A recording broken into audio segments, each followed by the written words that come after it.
नमस्कार दोस्तों, जय हिंद। भारतीय राज्य व्यवस्था की श्रृंखला में आप सभी का हार्दिक स्वागत है।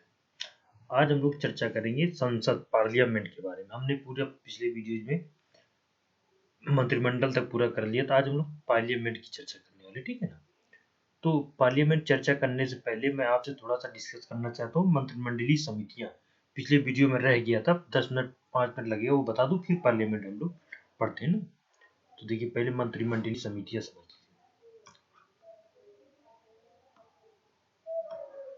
मंत्रिमंडलीय समितियां, इसमें ज्यादा कुछ नहीं है।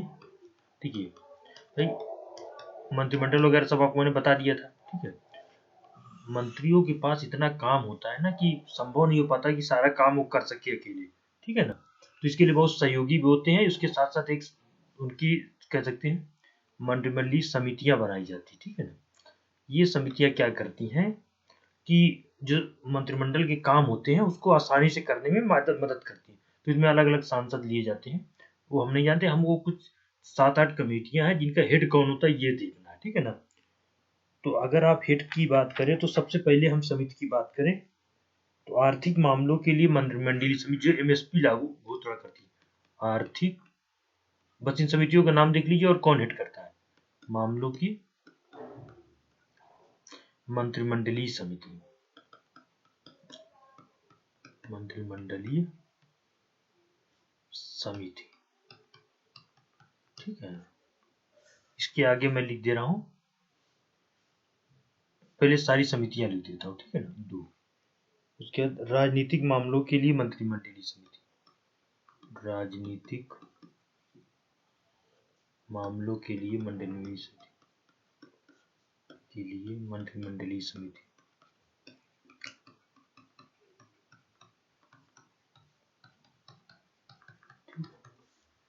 तीसरे नंबर पे नियुक्त समिति, अपॉइंटमेंट कमेटी, मंत्रिमंडल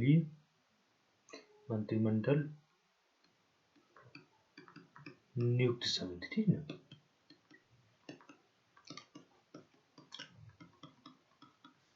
4 सुरक्षा के लिए मंत्रिमंडलीय समिति, सुरक्षा के लिए मंत्रिमंडलीय समिति। ठीक है, क्या 5वां नंबर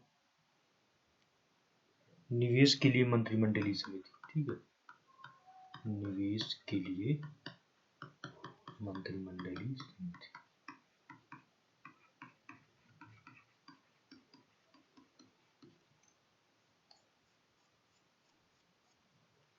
ठीक है, हम लोग 7 कमेटियां देखेंगे जो सबसे ज्यादा महत्वपूर्ण होती है। ठीक है ना, उसके बाद 6 नंबर पे संसदीय मामलों के लिए मंत्रिमंडलीय समिति, संसदीय मामलों, cabinet committee on parliamentary affair के लिए संसदीय समिति, संसदीय समिति। ठीक है, वो सॉरी मंत्रिमंडलीय समिति के लिए मंत्रिमंडलीय समिति। और 7वीं हो जाएगा हमारा आवास, अकोमोडेशन, आवास अकोमोडेशन, ACCOMODATION। ठीक है, डबल ग्रुप अकोमोडेशन होता है ACCOMODATION,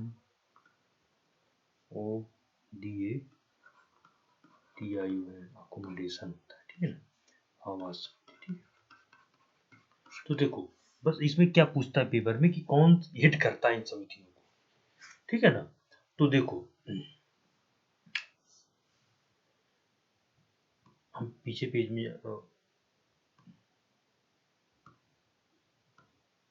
देखो, अब ये जो मंत्रिमंडलीय समितियां होती है इनके हेड पूछा जाता है अक्सर। कई बार आप देखेंगे तो कई बार डायरेक्ट भी आ जाता है, कई बार। तो देखो आर्थिक मामलों की मंडलीय समिति यहाँ मैं लिख रहा हूँ पीएम, ठीक है ना। राजनीतिक मामलों की पीएम प्राइम मिनिस्टर, मंत्रिमंडलीय समिति पीएम, ठीक है ना। सुरक्षा के लिए मंत्रिमंडलीय समिति पीएम और निवेश के लिए मंत्रिमंडलीय समिति पीएम, ठीक है ना। अगला देखो,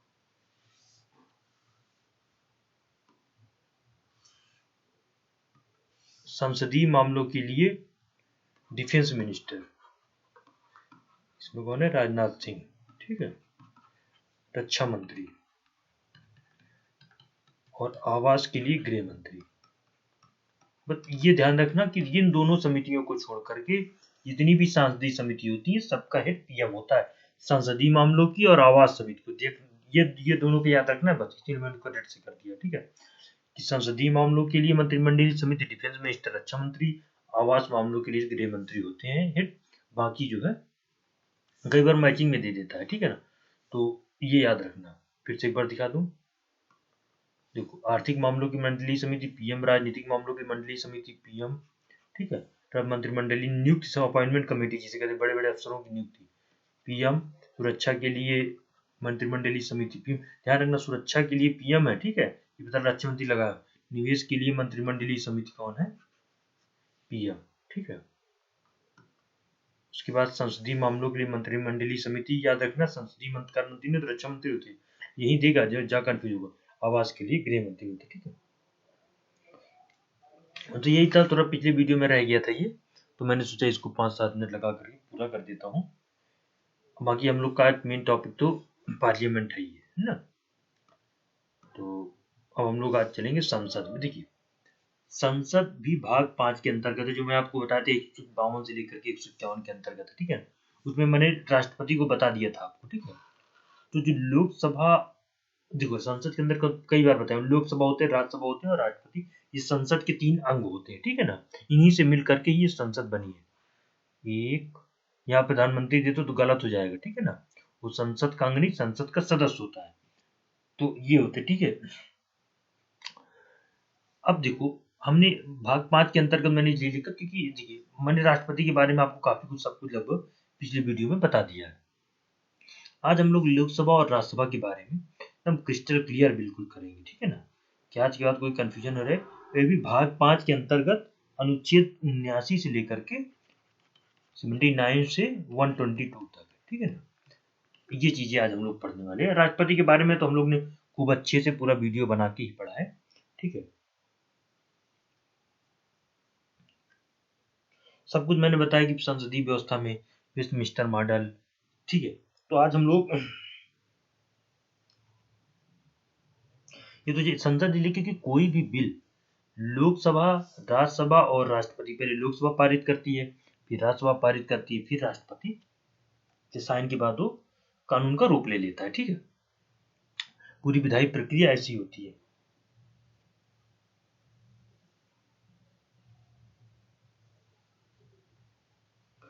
तो मैंने राष्ट्रपति के बारे में तो आपको लगभग एक एक चीज को क्लियर कर दिया है। अब हम लोग आज सबसे पहले चर्चा करेंगे लोकसभा के बारे में, ठीक है ना, फिर राज्यसभा के बारे में, तो इनका क्या कार्य होता है ये तो मैंने बहुत बार डिस्कस किया।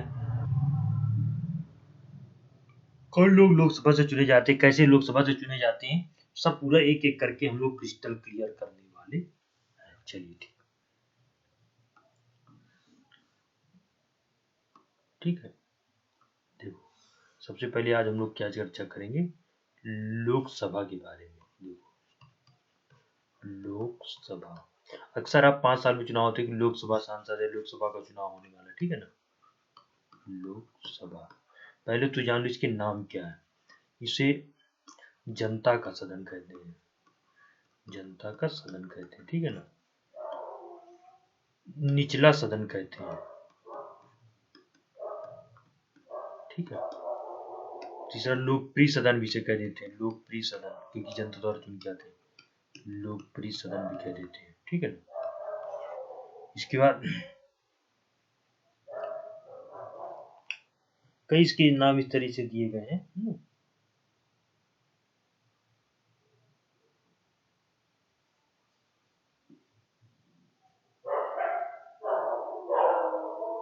तो देखो इस तरह नाम अगर कहीं आपको मिल जाए तो आप समझ लीजिएगा कि लोकसभा के बारे में हम लोग चर्चा कर रहे हैं, ठीक है ना। एक एक करके ही करेंगे, नहीं तो फिर अगर दोनों को मिला देंगे तो कंफ्यूजन बहुत ज्यादा हो जाएगा।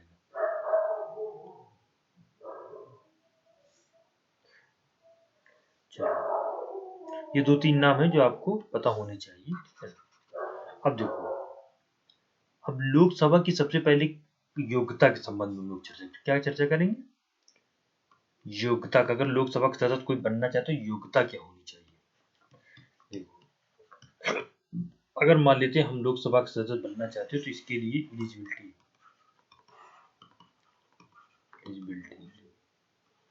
लोकसभा का सदस्य बनने के लिए पहली बात तो भारत का नागरिक होना चाहिए। क्या होना चाहिए? भारत का नागरिक।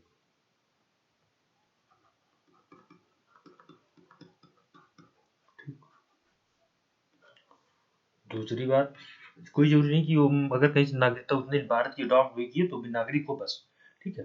ये नहीं कि जन्म से पैदा हो, ऐसा नहीं। दूसरी बात, 25 वर्ष की आयु पूरा कर चुका हो। 25 वर्ष की आयु पूरा कर चुका हो, ठीक। लाभ के पद पर ना हो। लाभ के पद पर ना हो। लाभ के पद मैंने कई बार समझाया पीछे, ठीक है ना।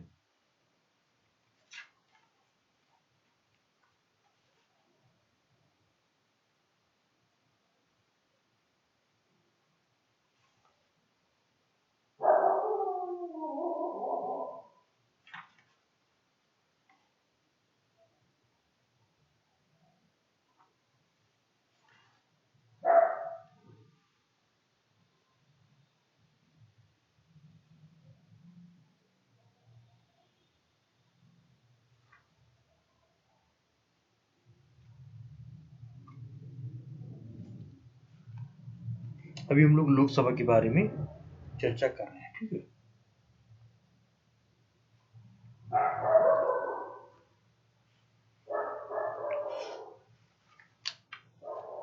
और कोई योग्यता हो सकती है, जैसे मान लो संसद ने अगर मांग ली, अन्य कोई योग्यता जो संसद मांगता है कि ये योग्यता होनी चाहिए, अन्य संसद द्वारा मांगी गई योग्यता। उदाहरण करता हूँ, 130 की जरूरत है, बस ये 3 होने चाहिए, ठीक है।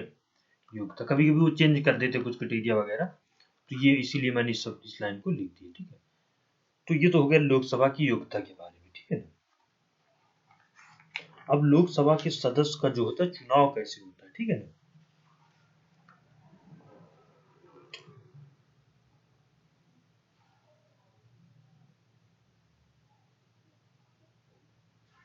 देखो,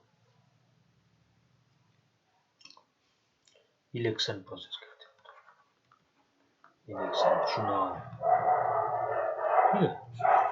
तो जैसा मान लो ये हमारा है प्यारा भारत, ठीक है।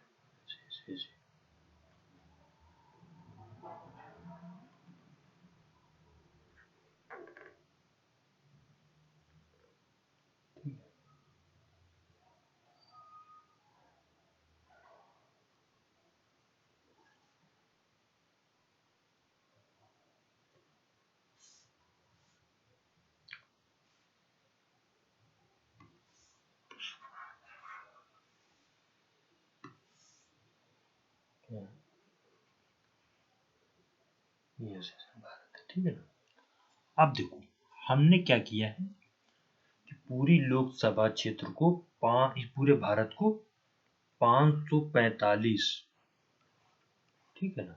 जैसे 1 2 3 4 5 6, ठीक है ना, 7 8, मतलब ऐसे करके 543 क्षेत्रों में बांट रखा है, ठीक है ना।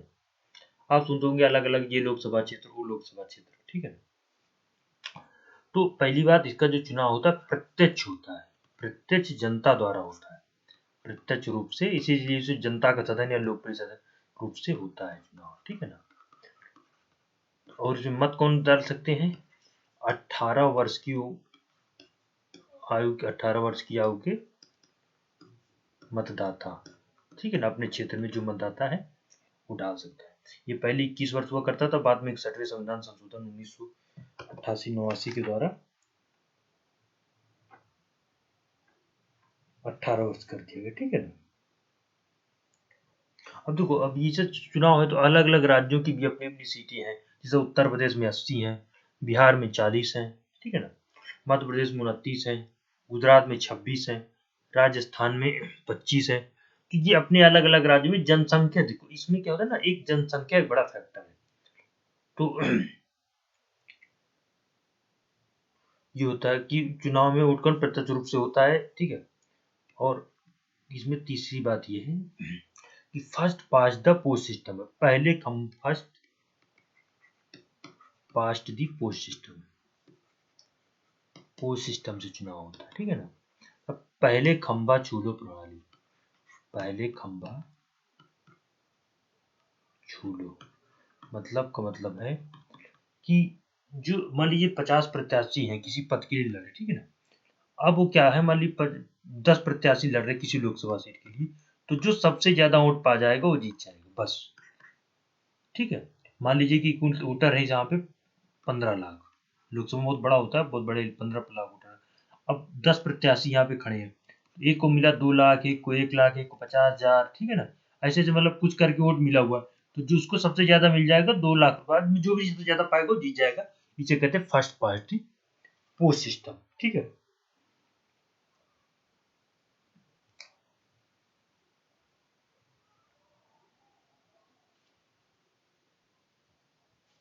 और थोड़ा इसमें देख लेना, देखिए लोकसभा चुनाव में जो लोकसभा चुनाव का सेंसस लिया जाता है कि जनसंख्या, लोकसभा चुनाव के लिए जो सीटें हैं ना 545, वो 1971 के जनगणना के आधार पे भी चल रहा है, जनगणना के आधार पे, ठीक है, आधार पे 2026 तक तो ऐसे है ही, 2024 में भी ऐसे ही होगा। फिर उसके तहत जब अगर 2021 वाली जो जनगणना होनी थी अगर होती है तो सद में भी लोकसभा की सीटें बढ़ जाए। इसी में मैं आपको महिला आरक्षण भी बताऊंगा क्या है, कैसे होगा, उसका पूरी प्रक्रिया बताऊंगा, पहले आप चीजें एक एक समझो, ठीक है।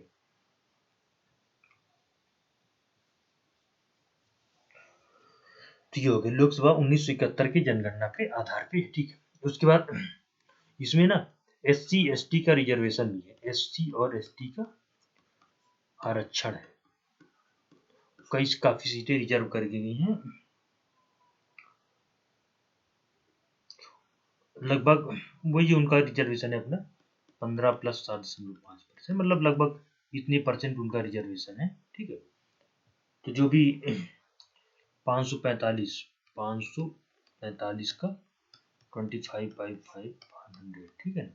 तो जो भी ये बन रहा है 22.5 into 5.43, ठीक है, मल्टीप्लाई 15 6 7 3 6 11 25 22 90 25 10 15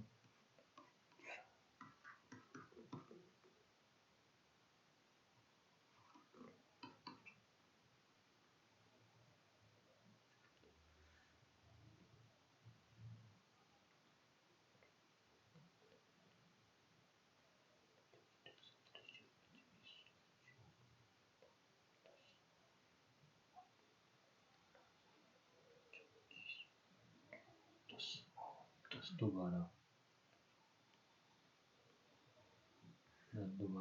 और 10,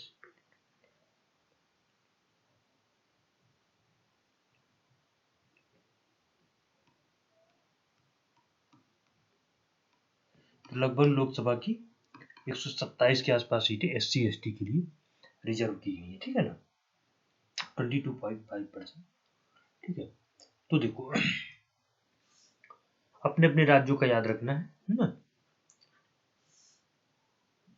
127 के आसपास सीटें, मतलब 128 कह सकते हैं इसको, ठीक है, लगभग सीटें रिजर्व की गई है, ठीक है। अब देखो ये जो रिजर्वेशन किया गया था ये पहले 10 वर्षों के लिए किया गया था, SC ST का रिजर्वेशन 10 वर्षों के लिए, मतलब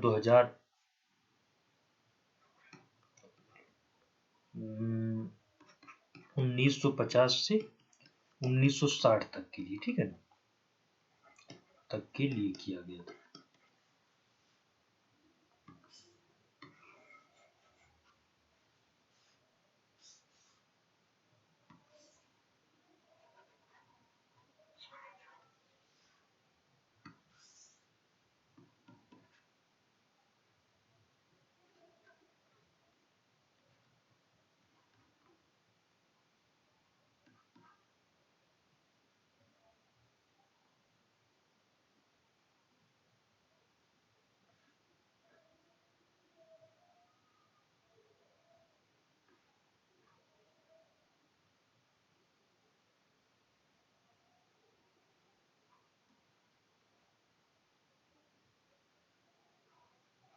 122 के आसपास, सॉरी क्या गलत हो रहा है, लगभग 122 के आसपास सीटें हैं, ठीक है। 5 7 1 9 3 12 1, लगभग 122 के आसपास सीटें हैं दोनों मिलाकर के। लोकसभा में इतनी SC/ST का रिजर्वेशन है, ठीक है ना, 122 सीट। अब देखो 10 वर्षों के लिए इसे बढ़ाया गया, फिर बाद में लगातार इसे 10 वर्ष करते करते 2030 तक कर दिया गया, ठीक है ना। 104 कॉन्स्टिट्यूशन अमेंडमेंट एक्ट के द्वारा 10 वर्ष के लिए इसे फिर बढ़ा दिया गया। ये कहीं ना कहीं एक तरफ वोट बैंक के लिए, मतलब कह सकते हैं कि एक वोट बैंक का एक माध्यम बनता जा रहा है, ठीक है ना। अब देखो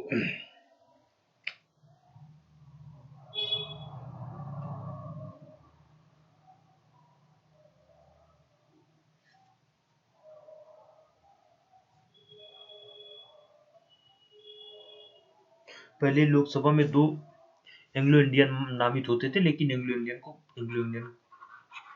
को खत्म कर दिया, को जो एक अक्षर था खत्म कर दिया, ठीक है ना। 2 होते थे पहले, खत्म कर दिया, इसी से खत्म किया है 104वें कॉन्स्टिट्यूशन अमेंडमेंट एक्ट से। ये लोकसभा के बारे में, मतलब कैसे एक तरीके से इलेक्शन वगैरह होते हैं, ये हम लोगों ने कर लिया। अब यहीं पे मैं आपको समझाते तो महिला आरक्षण के लिए जो काफी चर्चा में है, और महिला आरक्षण 33% आरक्षण भी देख पारित हो गया, ठीक है ना। चलो देख लो इसको पहले, जब ये देख लो तो महिला आरक्षण देखो, वुमेन्स रिजर्वेशन, वुमेन्स रिजर्वेशन। देखो पहली बात ये लोकसभा, और दूसरी बात राज्यों की विधानसभा, राज्यों की विधानसभाओं, ठीक है।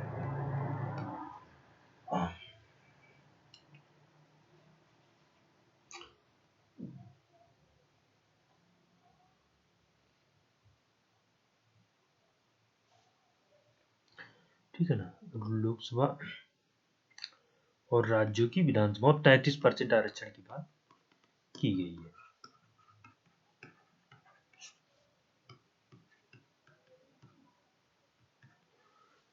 तो देखो बेसिकली जो आरक्षण महिलाओं को दिया गया है ना, वो इस तरीके से है।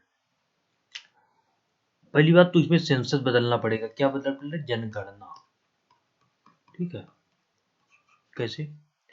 अभी 2021 की जनगणना हुई नहीं है, ठीक है ना।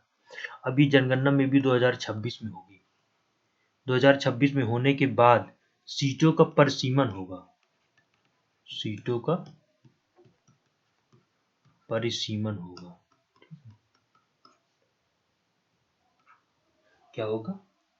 सीटों का परिसीमन होगा, ठीक है।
देखो, सबसे पहले तो सीटों का आरक्षण होगा, क्योंकि महिला आरक्षण पारित हो गया, तो इसको पूरा आपको समझा ही देता हूँ, ठीक है ना। तो 106 कॉन्स्टिट्यूशन अमेंडमेंट है, ठीक है। 106 कॉन्स्टिट्यूशन अमेंडमेंट एक्ट है, ठीक है ना, 2023 में पारित हुआ, ठीक है ना, बहुत बम्पर बहुमत के साथ पारित हुआ। तो पहली बात इसमें क्या ध्यान रखना है कि ये लोकसभा और राज्यों की, जब राज्य जो विधानसभाएं करना चाहेंगी वो कर सकती है, ठीक है ना, लगभग करना ही पड़ेगा सबको, विधानसभा पारित करके देगी तो फिर हो जाएगा, ठीक है। 33% वुमेन्स के रिजर्वेशन की बात की गई, ठीक है ना। अब देखो होगा क्या कि उम्मीद, अभी हमारी नई संसद बनी है, जिनमें लोकसभा के शायद 888 सांसद और शायद राज्यसभा सीटें मुझे याद नहीं, कुछ हमको लगता है शायद 400 से ज्यादा सांसद को बैठने की व्यवस्था की जाएगी उसमें, ठीक है ना। तो कुल मिलाकर के लगभग 1288 के आसपास कुछ ऐसे ही उसमें बैठने की जो नई संसद बनी है जिसमें बैठने की व्यवस्था है। अब आप देखो 888 के आसपास लोकसभा सांसद होंगे, 400 से ज्यादा राज्यसभा के सांसद होंगे, ठीक है ना। अभी कुछ सीटें डिक्लेयर नहीं है कितने हो सकती हैं, कुछ कहा नहीं जा सकता है। तो होगा क्या कि अभी है 545 सांसद, ठीक है, एमपी है इन लोकसभा। फिर क्या होगा, चलो मान लेते 800 ही मान लेते, परसीमन होगा, परसीमन के बाद ये तो पक्की बात है बढ़ेंगी, तो चलो 800 ही मान लेते, ठीक है ना। तो अभी अगर मान लो तो रिजर्वेशन देते तो 543 का 33% निकाल लो, ठीक है। तो 54333 9, उसके बाद 12 और 16, ठीक है ना। 9216 911 971, तो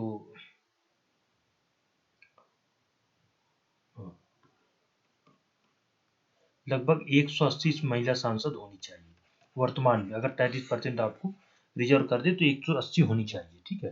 लेकिन हाई रिजर्व में हमको लगता है केवल 78 के आसपास, 80 या 81 के आसपास है, ठीक है ना, महिला सांसद इसमें है अभी लोकसभा में। तो ये महिला सांसद लगभग 100 जो है कम है अभी हिसाब से, अगर देखा जाए तो रिजर्वेशन।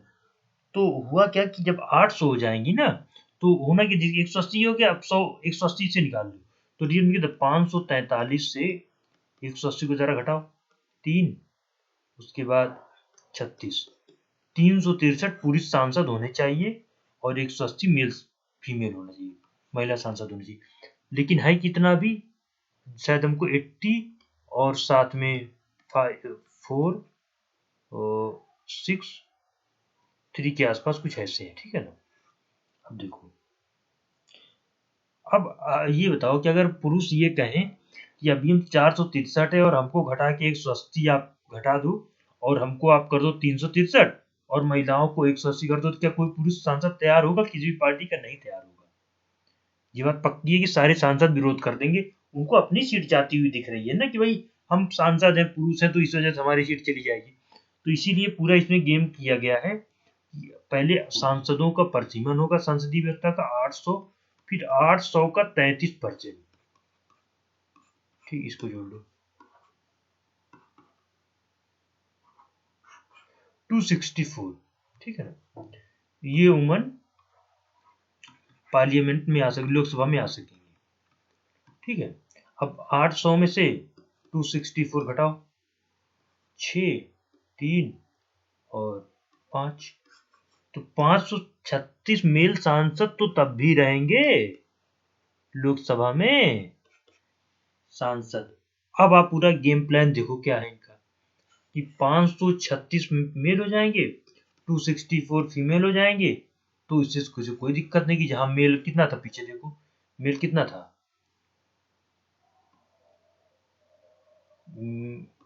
मेल हमारा था अभी 400 से, तो फिर बढ़ के कितना हो जाएगा 536। तो इसमें किसी को क्या आपत्ति हो सकती है?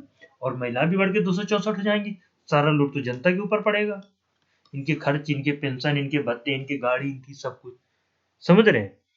तो इसीलिए कहा जाता है कि इन लोगों की चाल को समझना है, राजनीति के लोगों की चाल को समझना है।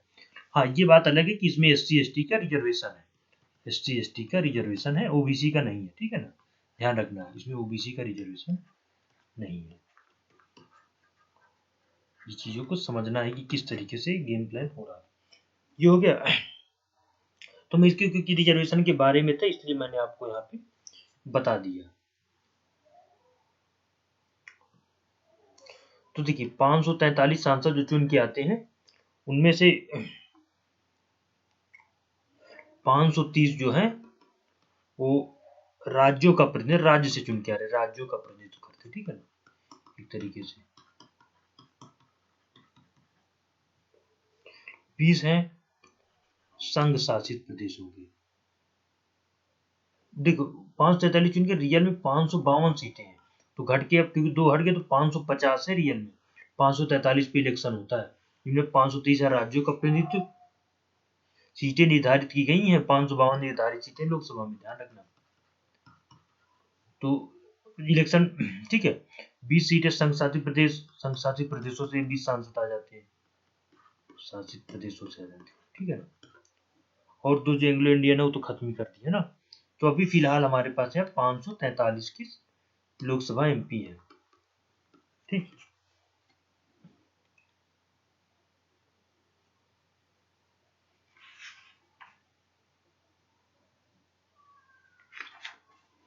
तो इस तरीके से लोकसभा में इनका चुनाव होता है। अब ये रहते कितने साल है, ठीक है ना, इनका अवधि क्या होती है,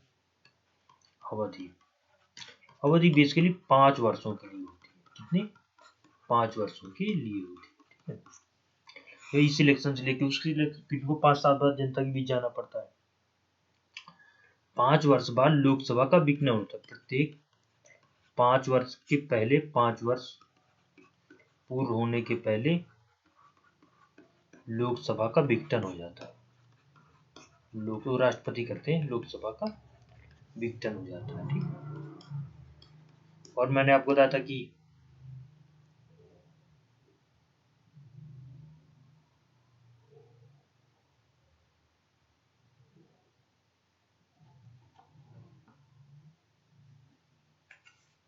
लोकसभा में बहुमत जिसे मिलता है चुनाव बाद वही सरकार बनाता है, चुनाव के बाद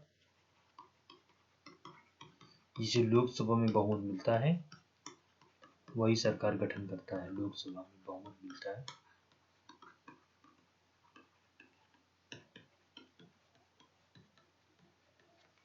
वही सरकार का गठन करता है, ठीक है। ये तो मैंने पीछे आपको बताया है कितना महत्वपूर्ण है लोकसभा।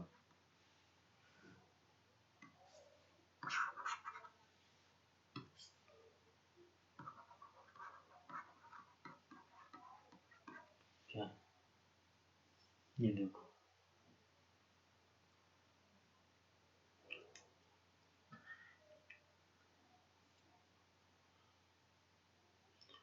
फिर ये लोग सदन में काम कैसे करते हैं, ठीक है ना। तो इनका 3 सत्र हुआ करता है, सदन, लोकसभा और राज्यसभा, संसद का बेस के बीच को सत्र बोलते हैं। तो चाहे यहाँ पढ़ा दो चाहे राज्यसभा पढ़ा दो, संसद का सत्र बोलते हैं, ठीक है ना।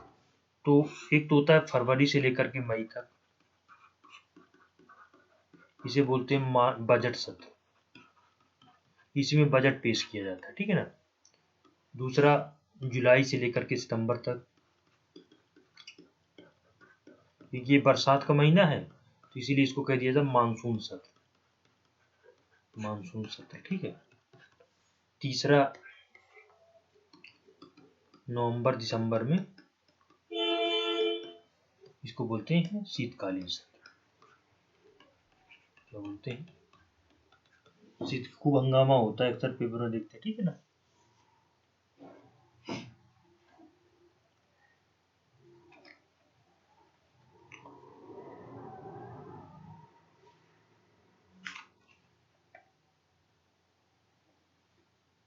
अपने अपने राज्यों के आप टोटल सांसदों की संख्या देख लीजिएगा।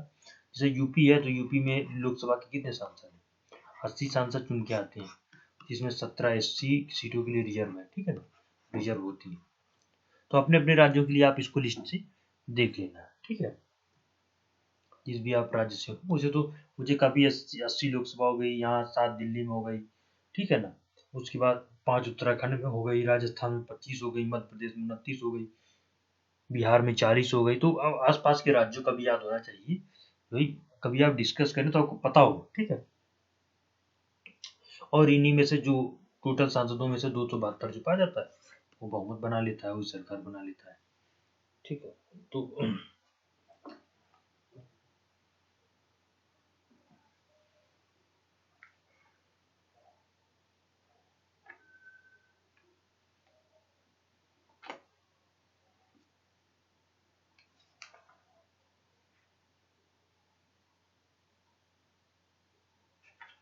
ठीक है, अब देखो लोकसभा के सदस्यों को शपथ कौन दिलवाता है, जब कोई चुन के आ जाता है तो शपथ कौन दिलवाता है, ठीक है ना। तो पहले जानो कि एक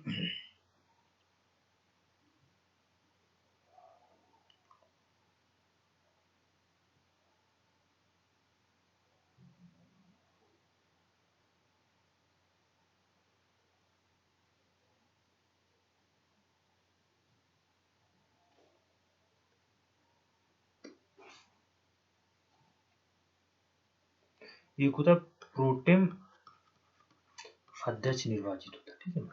प्रोटेम भी स्पीकर बोल देते हैं इसको, प्रोटेम स्पीकर, जो कि शपथ दिलवाता है, ठीक है ना।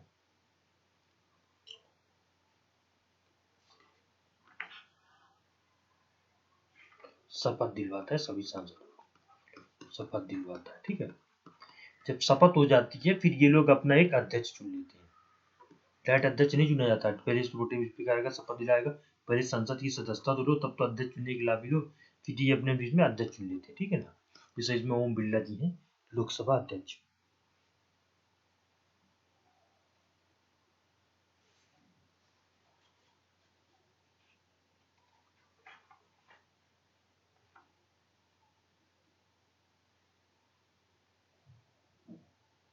अब देखो जो लोकसभा अध्यक्ष होगा उसके कार्य क्या होते हैं, ठीक है ना। लोकसभा अध्यक्ष के कार्य अक्सर टीवी में आप देखते होंगे, चुप रहिए, शांत रहिए, बैठ जाइए, ठीक है ना, ये होता रहता है लोकसभा अध्यक्ष के कार्य। तो देखो लोकसभा की बैठकों को संचालित कराना, ठीक है ना, लोकसभा की बैठकों को शांतिपूर्वक संचालित कराने का प्रयत्न, लोकसभा की बैठकों को संचालित कराना, ठीक है ना, नंबर 2।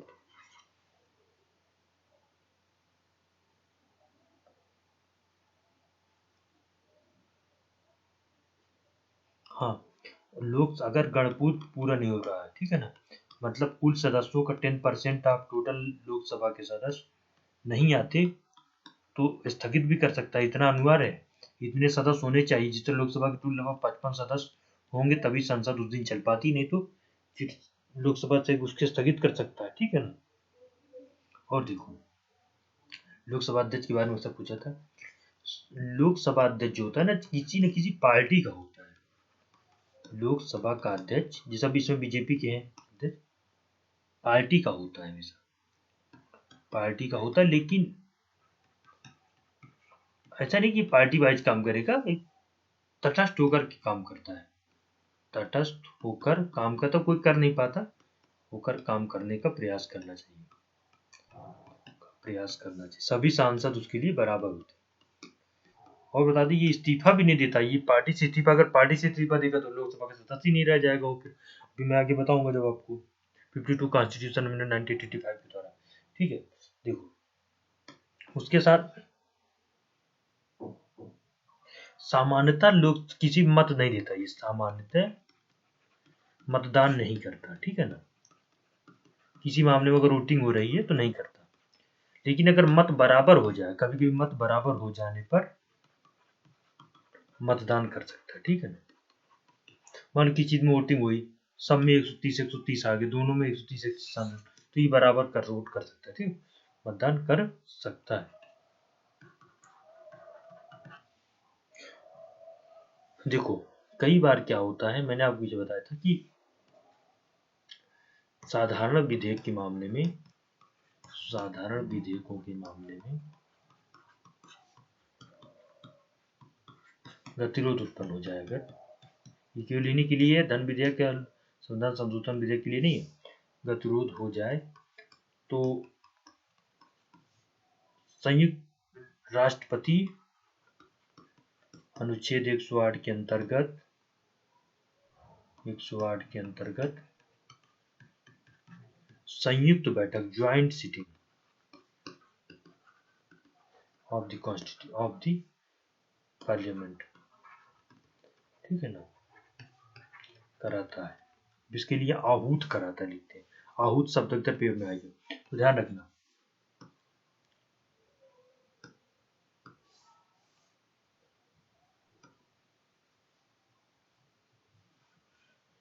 कौन कराता है? आहूत कराता है, ठीक है। आहूत मतलब ये देखना, ठीक है ना। और बताए थे आपको कि इसकी अध्यक्षता लोकसभा अध्यक्ष करता है, अध्यक्षता लोकसभा अध्यक्ष करता है, ठीक है नहीं, ध्यान रखना। अध्यक्षता तो कौन कौन लोकसभा अध्यक्ष इसकी अध्यक्षता करता है, और आहूत शब्द अगर आ जाए कि कौन इसको शुरू कराता है, मतलब दोनों सदनों को बुलाता है, तो राष्ट्रपति करता है, ठीक है ना। ये देखो राष्ट्रपति करता है। देखो अब यहाँ थोड़ा सोचो कि लोकसभा में है कितने, 543 सांसद, राज्यसभा में है कितने, 200 मान लो 50 सांसद। अब अगर कोई भी साधारण विधेयक, कोई भी विधेयक हम पारित कराना चाहेंगे तो उसमें क्या हो, मेजोरिटी क्या होता है, लोकसभा सदस्यों की, ठीक है ना। तो दोनों को मिला करके भी अगर हम करें तो 543 और 250 397 इतना है। अब इसका चलो आधा ही ले लो, ठीक है ना, जितने भी होगा तो इसका आधा भी आप लेते हो तो कितना होता है, 3 और 9 4। अब ये बताओ 254 ही है, तब भी इसमें आधे में भी हमको ज्यादा लोकसभा से सांसद लेने पड़े, तो कहीं ना कहीं कोई भी अगर जो गतिरोध की स्थिति भी उत्पन्न हो जाती है तो उसमें लोकसभा ही हावी होती है, ठीक है ना। अब देखो, अब लोकसभा के जो विधेयक को पारित करने की शक्तियां, ये बहुत महत्वपूर्ण है। पहले लोकसभा देखें फिर राज्यसभा। देखो मान लेते हैं कोई विधेयक है जो लोकसभा ने पारित करना है, लोकसभा में आया, ठीक है ना। तो क्या हो सकता है कि कोई विधेयक के बारे में मान लो लोकसभा ने पारित कर दिया, ठीक है ना, राज्यसभा ने भी पारित कर दिया, तो फिर राष्ट्रपति कानून का रूप ले लेता है, ठीक है ना। लेकिन अगर मान लेते हैं कि कोई डेडलॉक हो जाता है, तभी ज्वाइंट सिटिंग की जाती है। और ध्यान रखना, ये ज्वाइंट सिटिंग का कॉन्सेप्ट संविधान संशोधन ग्रिड से कर दे रहा हूं इसको, धन विधेयक या वह संविधान संशोधन विधेयकों में नहीं लगता, ध्यान रखना, विधेयकों में नहीं होती, ठीक है ना। कोई विधेयक धन विधेयक है, ये तो लोकसभा अध्यक्ष घोषित करता है, और संविधान संशोधन विधेयक तो उपस्थित मत देने वाले सदस्यों के 2/3 प्लस 7 में उपस्थित कुल सदस्यों का 2/3, उपस्थित मत देने वाले सदस्यों के 2/3 से पारित किया जाता है, ठीक है ना। तो संभव ही नहीं है। और साथ में बताया था कि 50% टोटल का होना चाहिए, तो कि नंबर ऑफ फोन, मैंने अब पीछे जब विधेयक बताया तब बताया था, ठीक है। तो ये हो गया। तो ये तो हमने लोकसभा के बारे में पढ़ लिया। अब हमको थोड़ा चर्चा कर लेते हैं ना राज्यसभा के बारे में इसी तरीके से। तो फिर राज्यसभा के बारे में चर्चा कर ले, फिर जो दोनों का काम क्या है ये हम साथ में करेंगे, ठीक है। तो देखो राज्यसभा,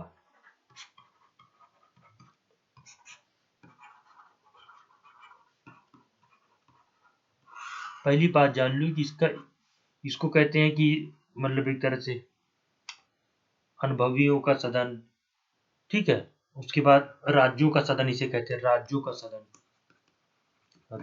सदन, ठीक है ना। क्यों कहते हैं?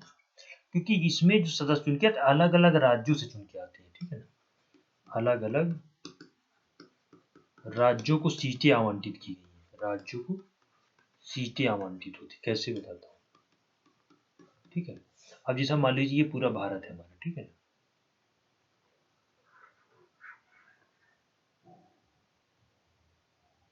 क्या है भारत, ठीक। अब ऐसा नहीं, जो लोकसभा में क्या था, यहाँ भी लोकसभा, यहाँ भी सब लोकसभा सीटें बनाए, ऐसी इसमें नहीं था। इसमें मान लीजिए यूपी है, उसको 31 सीटें अलॉट कर दी गई, ठीक है ना। उसका दिल्ली है, उसको 3 सीटें अलॉट कर दी गई। तो क्या होता है, डायरेक्ट जनता उसको चुनाव नहीं थी, इनका चुनाव बेसिकली होता है अप्रत्यक्ष तरीके से। कैसे होता है, अप्रत्यक्ष तरीके से होता है, अप्रत्यक्ष तरीके से इनका चुनाव होता है,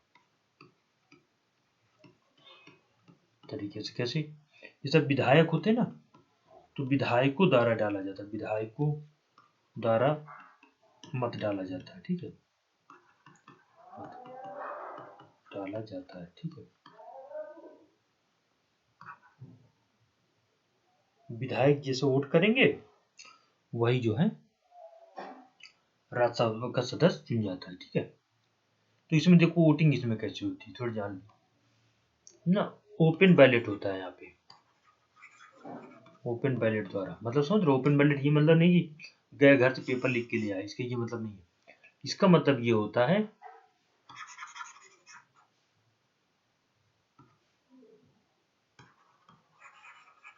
देखो कि जैसा मान लो तो कि ये वोटर है, ये मान लेते हैं बॉक्स है जिसमें हमें राज्यसभा कोई विधायक है डिमले, उसने वोट लिया अपना, और ये है, ये यहाँ पे अपना मत पत्र डाल लेते। तो एक तो तरीका होता है गए चुपचाप डाल दिया, तो वो तो लोकसभा में जैसे हम लोग करते हैं जब मत डाल देते, ठीक है ना।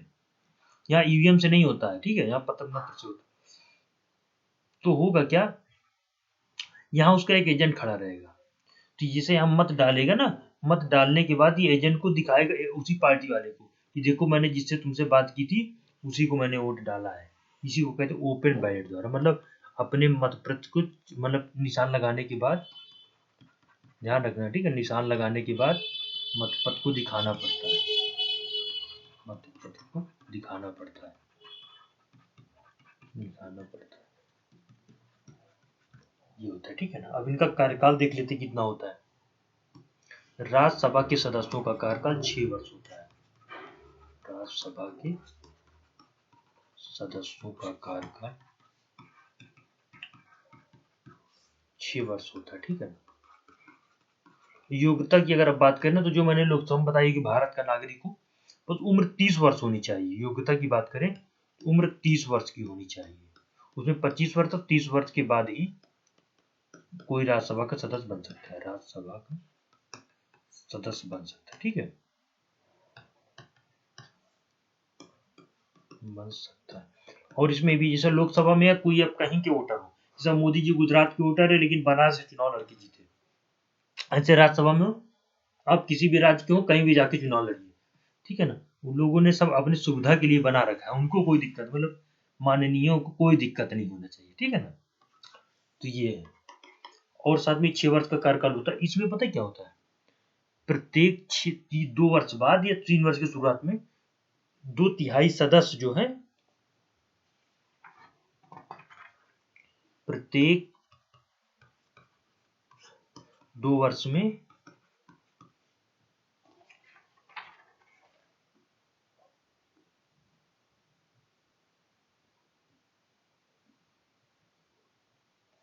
एक कुल सदस्यों का 1/3, कुल सदस्यों का 1/3 सेवानिवृत्त हो जाता है, इस तरह होता है इसमें, ठीक है ना। जैसे आज से मैंने मान लो पूरा काम किया, शुरू के राज्यसभा का सदस्य में बना, 6 साल बाद मेरा पूरा हो जाएगा, तो किसी न किसी का हर साल पूरा ही होता रहता है। तो देखते होंगे अक्सर राज्यसभा के चुनाव होते रहते हैं कि उस राज्य में 5 सीटों के लिए, जैसा अभी दिल्ली में हुआ 3 सीटों के लिए ना, तो जिसका कार्यकाल पूरा होता रहता है वो इसे इलेक्शन करके सीट इसमें भर्ती। इसमें इकट्ठा नहीं होता कि सारे राज्यसभा के सांसद जाएंगे फिर भरेंगे, ऐसा नहीं होता। इसमें जैसा कि एक तरह से पानी आ रहा है और दूसरी तरफ से पानी जा रहा है, कुछ लोग आ रहे हैं, कुछ लोग जा रहे हैं, कुछ लोग आ रहे हैं, कुछ लोग जा रहे हैं, ये होता है इसमें, ठीक है ना। एक तरह से बना रहता है, ये कभी भंग नहीं होता, ध्यान रखना, कभी भंग नहीं होता, कभी भंग नहीं होता। इसी तरह राज्यसभा में बताओ, उसमें विधान परिषद में कभी भंग नहीं होती, ठीक है। ये हो गया। और कोई भी कई भी बार कितनी बार भी चुनाव लड़ सकता है, कोई ऐसा नहीं जैसे लोकसभा में है तो आप बार बार भी चुनाव लड़ सकते हैं, यहाँ भी बार बार चुनाव लड़ सकते हैं, ठीक है ना, कोई ऐसा नहीं है।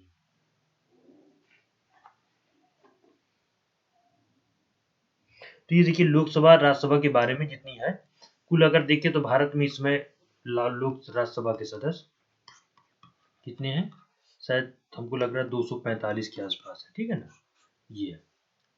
तो हमने कुल सदस्य संख्या है। और बता दूं, राज्यसभा में रिजर्वेशन नहीं होता है, राज्यसभा में कोई रिजर्वेशन नहीं है, कोई रिजर्वेशन नहीं है, आरक्षण नहीं है, ठीक है ना, महिलाओं का, ना एससी का भी नहीं, एसटी का भी नहीं, वही वुमेन्स का भी नहीं कि वुमेन्स केवल लोकसभा के लिए और विधानसभा के लिए, ठीक है, वुमेन्स का भी नहीं, रिजर्वेशन यहाँ नहीं होता है। इसको वरिष्ठों का सदन भी कहते हैं, इसमें बहुत अच्छे अच्छे लोग हैं राज्यसभा में। ये तो हो गया। अब राज्यसभा में देखो 245 जो सदस्य है ना, 245 में से 233 का तो चुनाव होकर के आ जाता है, चुनते रहते, 12 सदस्य जो है ना राष्ट्रपति मनोनीत करता है, राष्ट्रपति मनोनीत करता है। इनमें 4 क्राइटेरिया, कला, साहित्य, विज्ञान व समाज सेवा।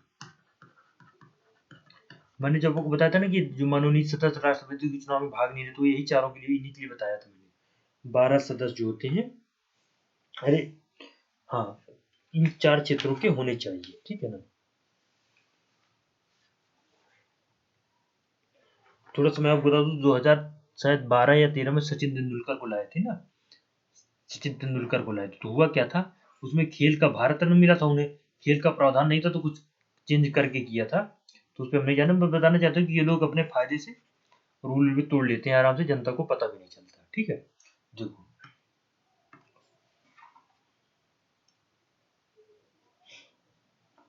तो इस तरीके से राज्यसभा का गठन होता है।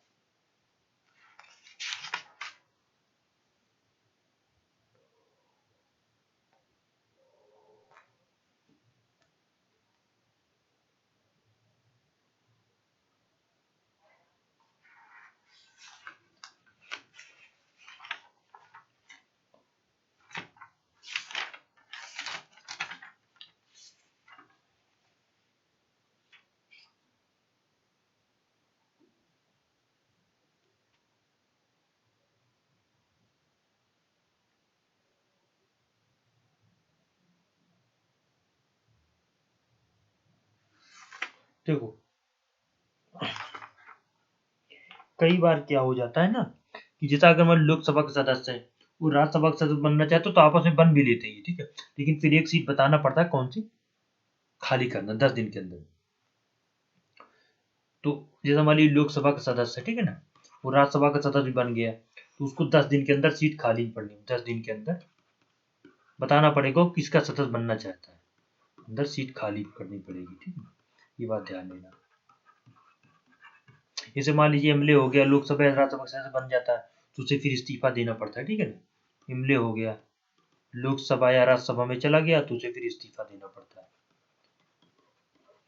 लोक विधानसभा से कोई नहीं, वो जहाँ चीज भी इस्तीफा देना चाहे एक समय के अनुसार उसको देना पड़ता है, ठीक है ना, 10 दिन 15 दिन जो भी टाइम मिलता है। अब हम लोग थोड़े नहीं एक और, अब देखो अब कोई कानून पारित कैसे होता है, देखो अब हमने लोकसभा राज्यसभा दोनों पढ़े, तो इनका काम क्या होता है, एक, हाँ एक और मैं बता दूं, राज्यसभा का सभापति कौन होता है, राज्यसभा का सभापति मैंने बताया था उपराष्ट्रपति, सभापति उपराष्ट्रपति होता है, ठीक है ना, उपराष्ट्रपति होता है,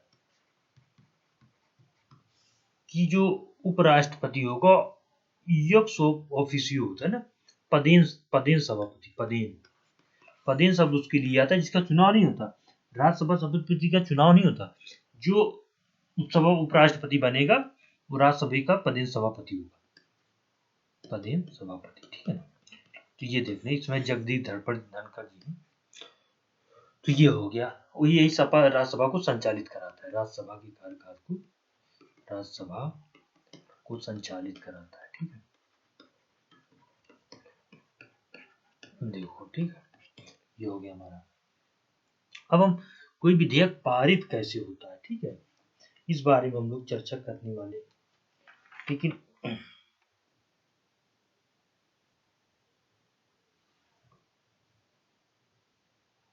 तो उसमें लोकसभा का भी बहुत एक तरीके से योगदान है, राज्यसभा का भी योगदान है।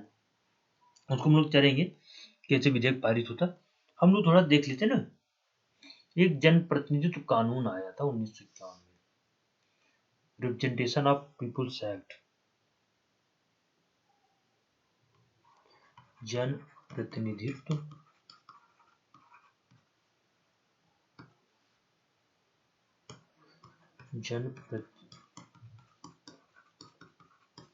कानून 1951।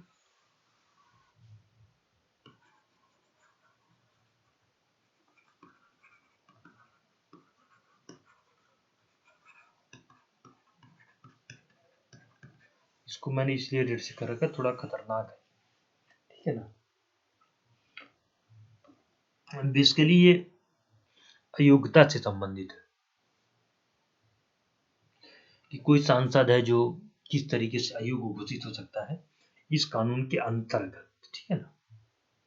इस कानून, कई बार आप न्यूज वगैरह सुनते हैं कि उन्होंने जनप्रतिनिधित्व कानून 1991 के अंतर्गत दोषी पाया गया, ठीक है। तो इसमें क्या होता है कि कोई सांसद का सदस्य अगर चुनाव में आपराधिक या भ्रष्ट आचरण का दोषी पाया गया, पहला होता है कोई प्रत्याशी सांसद या चुनाव में भ्रष्ट आचरण का दोषी पाया गया, भ्रष्ट आचरण का दोषी पाया गया, ठीक है ना।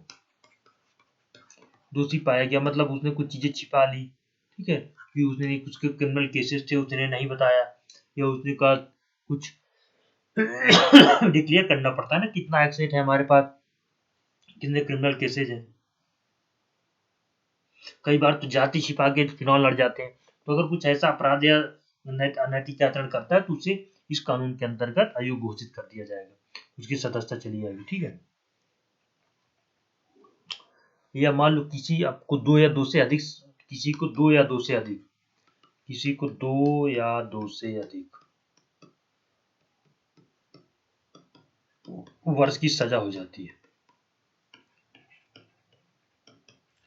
सजा हो जाती है। राहुल गांधी के केस में क्या था, राहुल गांधी को शायद गुजरात में किसी छोटे लोअर कोर्ट ने 2 साल से ज्यादा की सजा दी थी, तो उनकी सदस्यता छीन ली गई थी, सदस्यता चली गई थी। फिर बाद में कोर्ट के द्वारा, शायद सुप्रीम कोर्ट के द्वारा उसको रिस्टोर किया गया, ठीक है। तो अगर किसी को दो या दो से अधिक की सदस्यता कई सांसदों का छीना गया है। लालू यादव के साथ ऐसा हुआ है कि लालू यादव जो दो या दो से अधिक सजा, उनको शायद 6 या 7 साल की सजा हुई थी। उसके बाद क्या होता है, सदस्यता चली जाती है। और राशिद मसूद के साथ कई लोगों के साथ ऐसा होता है। तो इतना जान लीजिए कि दो या दो से अधिक अगर की सजा होगी तो आपकी सदस्यता भी जा सकती है, ठीक है। उसको अगर मान लीजिए चुनावी खर्चा रहता ना, चुनावी खर्च अगर टाइम पे ना दे पाए तो खर्चा की पूरी सूचना समय पर नहीं दे पाए तो आप ये भ्रष्टाचार माना जाएगा, सूचना नहीं दे दिया तो, ठीक है ना, जा सकती है सदस्यता।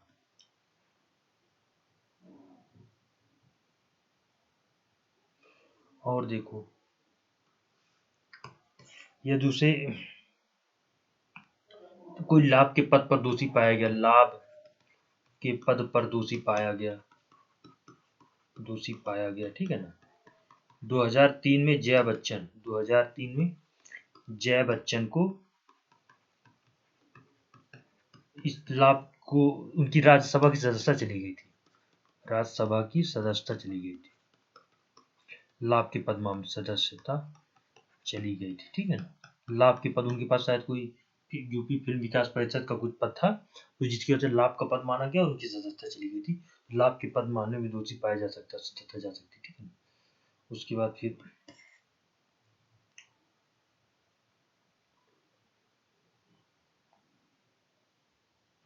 उसे छुआछूत या दहेज प्रथा, छुआछूत, ठीक है ना, दहेज प्रथा का विरोध, दहेज प्रथा, ठीक है। जी कोई सामाजिक अपराध के लिए अगर दोषी पाया गया तो भी सामाजिक अपराध के लिए दोषी पाया गया,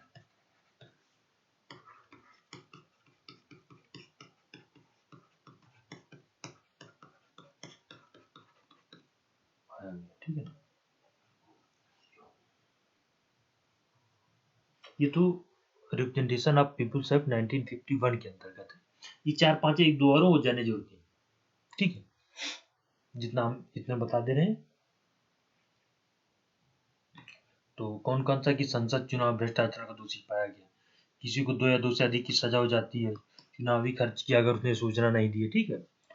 और उसके बाद फिर लाभ के पद मामले में छुआछूत या दहेज का दोषी पाया जाता है। तो इसके लिए होता कुछ नहीं है, बाद में राहुल गांधी को सजा हुई, उसके बाद उसको अपर कोर्ट से रिस्टोर कर दिया गया। तो ये सब नेताओं का चलता रहता है, हमको इस पे नहीं जाना। लेकिन देखो, हमको व्यवहारिक पक्ष भी जानना है, ठीक है ना। हम आगे आंख बंद करके नहीं बैठ सकते। कल को आपको मेंस में प्रश्न आ जाएगा कि राहुल गांधी जैसे मामले में क्या करना चाहिए, तो भाई ये तो हमारी कोर्ट गलत है। ये तो भाई अगर सजा पाने के बाद ऊपर कोर्ट उसको करती तो हमारे कोर्ट में फिर सुधार करने जो थे भाई, सजा कैसे हो जाती है ना। तो इसलिए तो देखो, ये हो गया। एक दल बदल विरोधी कानून भी है, ठीक है ना। दल बदल विरोधी कानून, देखो होता क्या था कि 1900 खासतौर से जब इंदिरा गांधी जी प्रधानमंत्री बनी 1966 से लेकर के 1985 के आसपास तक, फिर राजीव गांधी आ गए तो 1984 तक बहुत दल बदल होता था। कि मतलब इंदिरा गांधी जी से नाराज हो गए, इस पार्टी छोड़ दिया, उधर छोड़ दिया, तो दल बदल बहुत ज्यादा होता था, तो सरकारें परेशान भी हो जाती थी। तो फिर क्या किया गया, 1985 में राजीव गांधी जी की सरकार थी। देखो 1985 में राजीव गांधी जी देश के प्रधानमंत्री थे। 52 कॉन्स्टिट्यूशन अमेंडमेंट एक्ट है, 52 कॉन्स्टिट्यूशन अमेंडमेंट एक्ट 19 आया, ठीक है। इसके अंतर्गत क्या किया गया, ये बहुत इंपॉर्टेंट है जानना। दल बदल विरोधी कानून लेकर, दल बदल विरोधी कानून, इसमें क्या किया गया, 10 संविधान में, मैंने आपको 10वीं अनुसूची बताई थी, ठीक है ना, अनुसूची जब बता रहा था, तो 10वीं अनुसूची, संविधान में 10वीं अनुसूची जोड़ी गई, 10वीं अनुसूची जोड़ी गई, ठीक है ना। अब ये क्या था, देखो इसमें प्रावधान किया गया कि जो भी सदस्य, ठीक है, दल बदल करता है तो उसकी सदस्यता चली जाएगी। सदस्य दल बदल करता है तो उसकी सदस्यता जा सकती है, तो उसकी सदस्यता जा सकती है, ठीक है ना। कैसे, पहले ये बात ध्यान लो। इसमें प्रावधान किया गया कि 3 क्राइटेरिया है इसके। पहला कि अगर मान लो तो कोई सदस्य किसी राजनीतिक पार्टी से वो जीता चुना, लोकसभा में हो, विधानसभा में हो, ठीक है ना, या राज्यसभा में, हर जगह ही लगता है, विधान परिषद में हो। तो देखो, अगर मान लेते हो किसी पार्टी से, किसी राजनीतिक दल से वो जीता, राजनीतिक दल से वो जीता, ठीक है, दल से जीत कर आया, और उसने इस पार्टी की प्राथमिक सदस्यता से इस्तीफा दे दिया, उसने इस दल की प्राथमिक सदस्यता से इस्तीफा दे दिया, सदस्यता से इस्तीफा दे दिया, ठीक है ना, तो उसकी सदस्यता चली जाएगी। अगर आपको बहुत जरूरी है कि आप राजनीतिक दल से जीत कर आए हैं, उसके सदस्य अगर आप नहीं हो, तो अब आप पार्टी के मतलब संसद के सदस्य भी नहीं माने जाएंगे, ठीक है ना। दूसरा है, एक व्हीप जारी की जाता है। प्रत्येक लोकसभा में जितने दल होते हैं सब अपने अपने सचेतक नियुक्त करते हैं। सचेतक होता है, वो पार्टी के सांसदों को निर्देश जारी करता है कि हमको राज्यसभा में किसी वोट करना है, विधानसभा में किसी वोट करना है, ठीक है ना।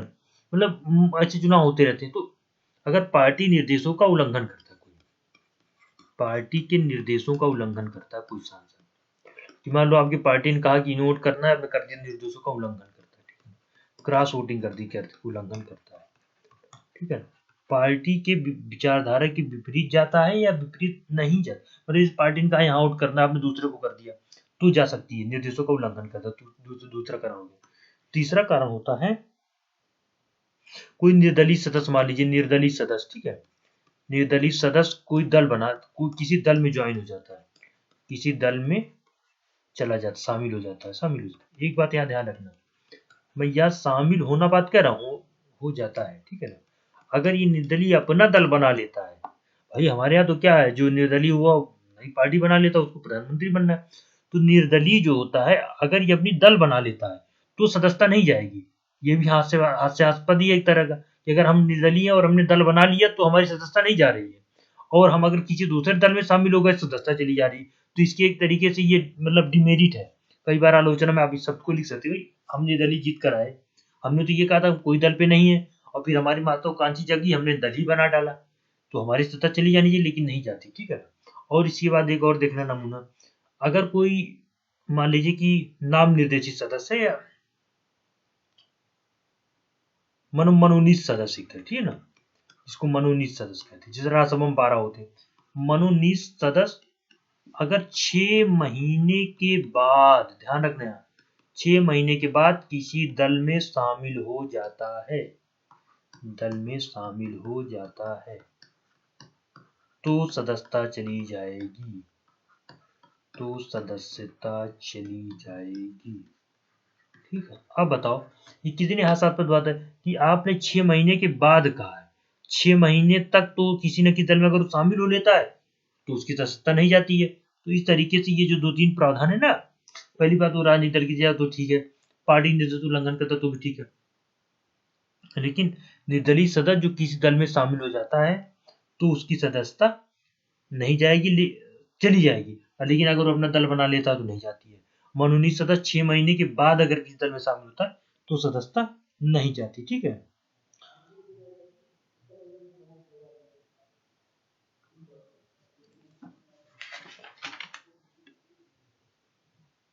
इसमें और है, देखो एक पांचवा इसमें जो महत्वपूर्ण है वो ये कि अगर किसी दल के 2/3 सदस्य, अगर किसी दल, पहले इसमें दल के 1/3 सदस्य, 1/3 सदस्य जाते हैं तो सदस्यता नहीं जाएगी, जाते हैं तो सदस्यता नहीं जाएगी, सदस्यता नहीं जाएगी, ठीक है, ठीक है। इसको समझो कि मान लो 90 सदस्य थे और 90 को 1/3 30 सदस्य अगर एक साथ चले हैं तो सदस्यता नहीं जाती है। ये था 52वें संविधान संशोधन 1985 में एक प्रावधान।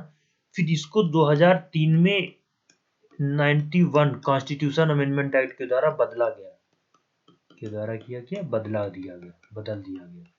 अब क्या किया गया है कि जो 1/3 इसको रिप्लेस कर दिया गया 2/3 में, कि मान ली तो कुल सदस्य 90 थे और इसका 2/3, अगर 60 सांसद, मान लो 90 के 60 सांसद एक साथ जाते हैं, विधानसभा में भी लागू है, तो सदस्यता नहीं जाएगी। तो ये बात को ध्यान रखना, ठीक है ना। पहले 1/3 किया गया था, बाद में जब 2003 में आया, इसी में तो ऐड किया गया था कि कुल सदस्य 15% से अधिक नहीं होंगे, कुछ सदस्य जो होंगे मंत्रिमंडल के 15% से अधिक नहीं होगा, वो भी कॉन्स्टिट्यूशन 2003 कॉन्स्टिट्यूशन अमेंडमेंट एक्ट के द्वारा ही बदला गया था, ठीक है ना। तो देखो 1/3 को बढ़ा करके 2/3, अब 2/3 वाला रूल चलता है। देखा ना, एक कोई पार्टी तो उसके 6 थे, 6 में से 4 ने अंदर मिल लिए और जाके शामिल हो गए दूसरी पार्टी में 2/3 से, ठीक है। ये हो गया हमने।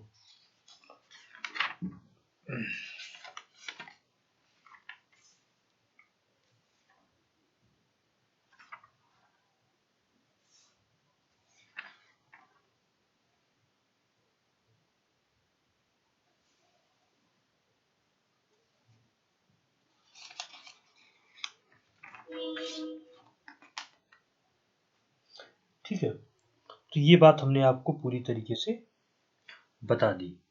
अब देखो संसद के सत्र मैंने थोड़ा सा कुछ डिस्कस किया था आपको, उससे जुड़े हुए कई सारे शब्द हैं जो आने चाहिए, पता होने चाहिए, वो बताता हूँ। देखो संसद के सत्र जो होते हैं, 3 सत्र, मैंने सत्र 3 बताए थे आपको।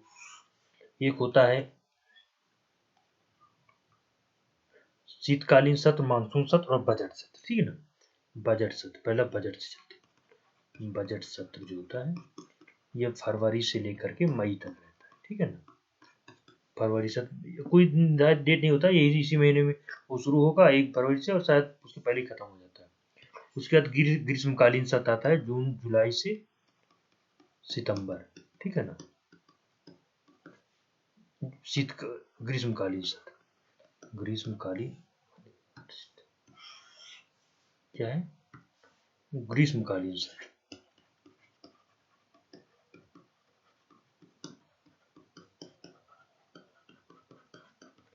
जुलाई से सितंबर, ठीक है। उसके बाद तीसरा होता है हमारा शीतकालीन सत्र, अक्टूबर नवंबर में, अक्टूबर नवंबर, ओ सॉरी दिसंबर नवंबर दिसंबर, ठीक है, नवंबर दिसंबर। इसको याद करने का एक तरीका अगर आप ऐसे रट पाए तो ठीक है, नहीं तो ये देख लो कि हम 3 महीने में नहीं रखेंगे, जैन जुलाई और अक्टूबर, तो जनवरी से आप काट दो, फिर बाद में जुलाई काट दो, अक्टूबर काट दो, ये तीनों फरवरी से शुरू करो, ठीक है ना, 3 महीने हटा दो, तो इस तरीके से भी याद किया जा सकता है, मान लो भूल जाओ आप तो, ठीक है ना। मान लो बजट सत्र दे दिया और तीनों को मैच करने को दे दिया, बजट सत्र दे दिया, तीनों का आपको क्रॉस लाइन लगाना रहेगा, मैच करो, ठीक है।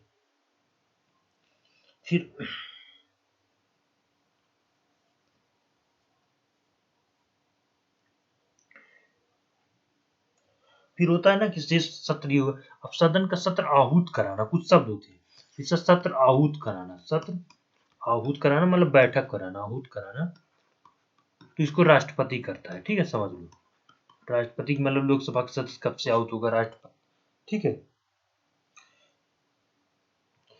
राष्ट्रपति द्वारा कराया जाता है, समन जारी किया जाता है बेसिकली, राष्ट्रपति द्वारा कराया जाता है, बस कराया जाता है। बस ये ध्यान रहे कि दो सत्रों के बीच 6 माह से ज्यादा अधिक गैप नहीं होना चाहिए, माह से अधिक का गैप नहीं होना चाहिए, ठीक है ना, अधिक का गैप ना हो, और कम से कम इस तरह साल में 2 सत्र, 2 बार साल में 2 बार सत्र जरूर आहूत होने चाहिए, 2 बार सत्र जरूर आहूत होने चाहिए, ठीक है ना। ये 2 चीजें याद रखना कि मान लो बजट सत्र है ना, कोई भी सत्र, मान लो बजट सत्र है, ग्रीष्मकालीन सत्र है, ठीक है, ग्रीष्म शीत सत्र है ना, तो इनके बीच 6 माह से ज्यादा का गैप नहीं हो सकता, इन दोनों के बीच 6 माह ज्यादा हो जाए ये संविधान के खिलाफ चला जाएगा, 6 माह से गैप ज्यादा हो जाए संविधान के खिलाफ चला जाएगा, गैप नहीं होना चाहिए, ठीक है। उसके बाद स्थगन एक शब्द होता है, स्थगन, स्थगन जो शब्द होता है ये एक तरह से मान लीजिए कई बार किसी वजह से रोक दिया गया संसद को, लोकसभा सदन के सभापति द्वारा किया जाता है, लोकसभा को लोकसभा अध्यक्ष द्वारा स्थगित किया जाता है, और राज्यसभा को राज्यसभा का सभापति उपराष्ट्रपति द्वारा जिसे कहते हैं, राज्यसभा को बेसिकली इसके लिए पीठासीन अधिकारी, ठीक है, राज्यसभा सभा को उसके सभापति द्वारा स्थगित किया जाता है, ठीक है ना। ये देखो तीसरा शब्द देख लो,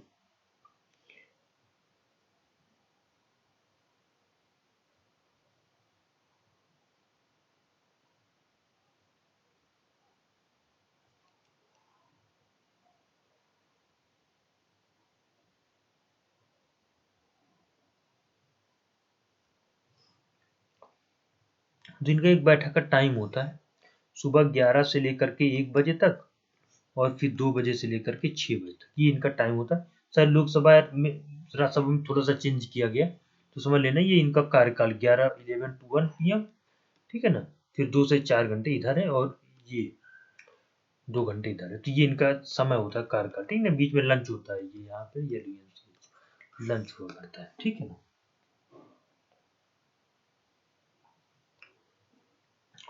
उसके बाद सत्रावसान, प्रोग्रेशन, सत्रावसान बेसिकली राष्ट्रपति करता है, कौन करता है, राष्ट्रपति द्वारा किया जाता है, ठीक है,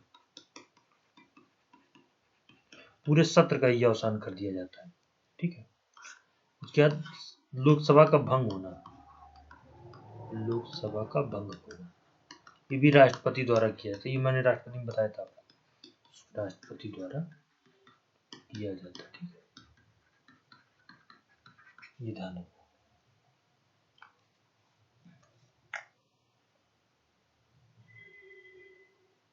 इस स्थगन में क्या होता है, कम समय के लिए होता है, सत्रावसान तो पूरा सत्र का ही अवसान कर दिया जाता है, ठीक है ना।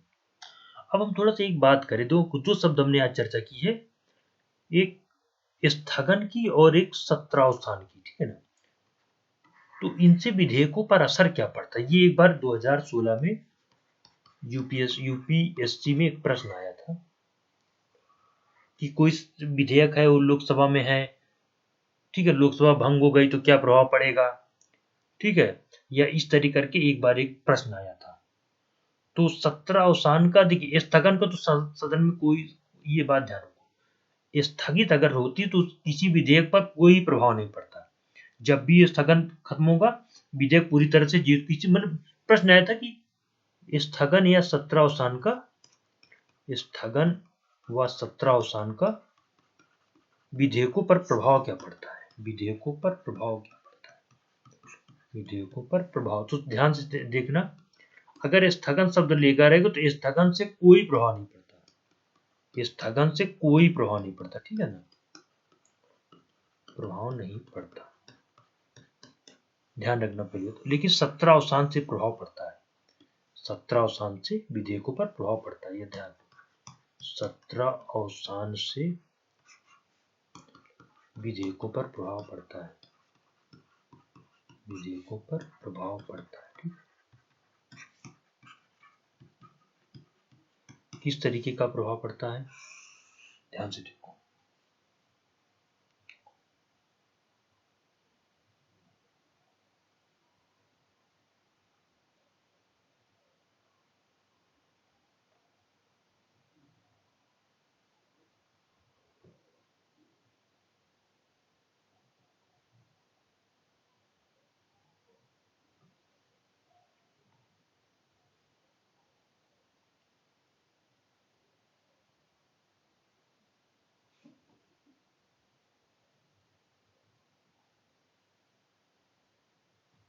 देखो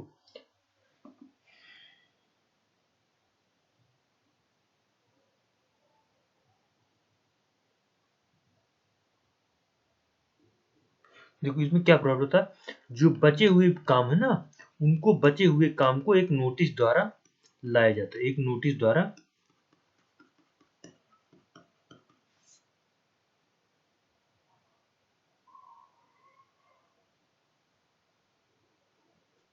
फिर से लाया जा सकता है, फिर से लाया जा सकता है, ठीक है, लाया जा सकता है, बस इतना ही कि विधेयकों को दोबारा एक नोटिस देकर के ही लाया जा सकता है। ये तो सत्रावसान के कारण हो गया। तो देखिए तीन शब्द, देखिए तीन शब्द, स्थगन, सत्रावसान, अवसान, ठीक है ना, और साथ में लोकसभा का भंग होना, ध्यान देना, लोकसभा का भंग होना। तो मैंने आपको क्या बता दिया, स्थगन से विधेयक पर कोई प्रभाव नहीं, ठीक है ना। अगर सत्रावसान से देखा तो डायरेक्ट आप ये नहीं कह सकते कि कोई प्रभाव नहीं पड़ता, ठीक है ना, यद्यपि कोई प्रभाव नहीं पड़ता लेकिन हमें एक नोटिस की जरूरत पड़ती है, तो इसको भी मान लेते चलो कोई प्रभाव ही नहीं पड़ता, ठीक है ना। हम इसको अब चर्चा करेंगे, लोकसभा अगर भंग होती है तो विधेयकों का प्यार चर्चा पड़ती है। ये ध्यान रखो, ब्रिटिश में क्या है ना, अगर सत्रावसान हो जाता है तो विधेयक जो है समाप्त हो जाते हैं, वहां को ब्रिटिश का नहीं देना। हाँ मैंने शायद थोड़ा पीछे गलत बता दिया, एक सेकेंड, इसमें पता ये इस पे नहीं आया था प्रश्न, प्रश्न आया था कि ऐसे ही बोला था कि लोकसभा सत्रावसान, और ये क्या था, सत्रावसान व सदन के सत्रावसान व लोकसभा के भंग, लोकसभा के भंग होने का प्रभाव, ये दिया था, सॉरी भंग होने पर क्या होगा, क्या प्रभाव पड़ेगा विधेयकों पर, ये पूछा था। तो तीन चार ऑप्शन दिया था। तो देखो, तो हमने सत्रावसान के बारे में समझ लीजिए कोई प्रभाव नहीं पड़ता, मैंने थोड़ा सा गलत बता दिया कि कुछ ज्यादा प्रभाव पड़ता, कोई ज्यादा प्रभाव नहीं पड़ता। उसके बाद हम ना, लोकसभा अगर देखिए, राज्यसभा तो कभी भंग होती नहीं है, उसका केवल सत्र का अवसान कर दिया जाता है कि भाई अगले सत्र में मिलेंगे, बजट सत्र था वो। लेकिन लोकसभा जो भंग होगी तो उस पर प्रभाव क्या पड़ेगा विधेयकों पर। तो देखो इसके, मैं आपको लोकसभा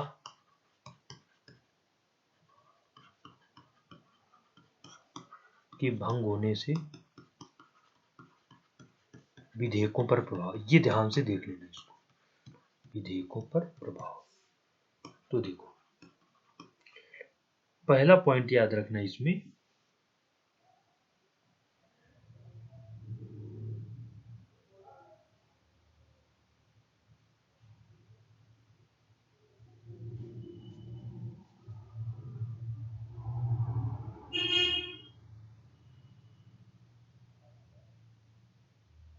देखो पहली तो लोकसभा ने किसी विधेयक को पारित कर दिया।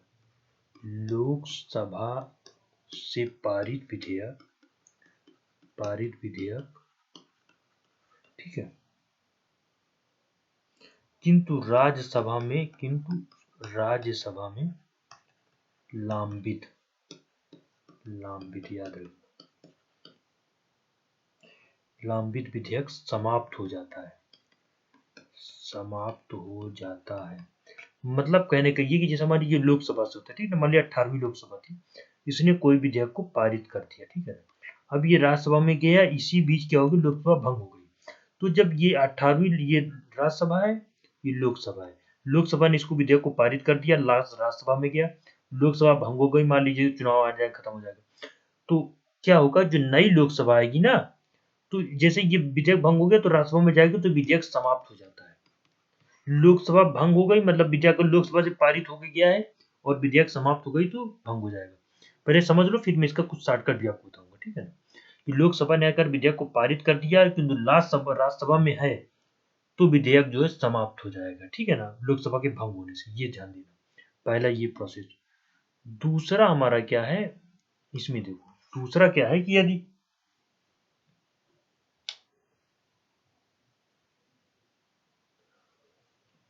लोकसभा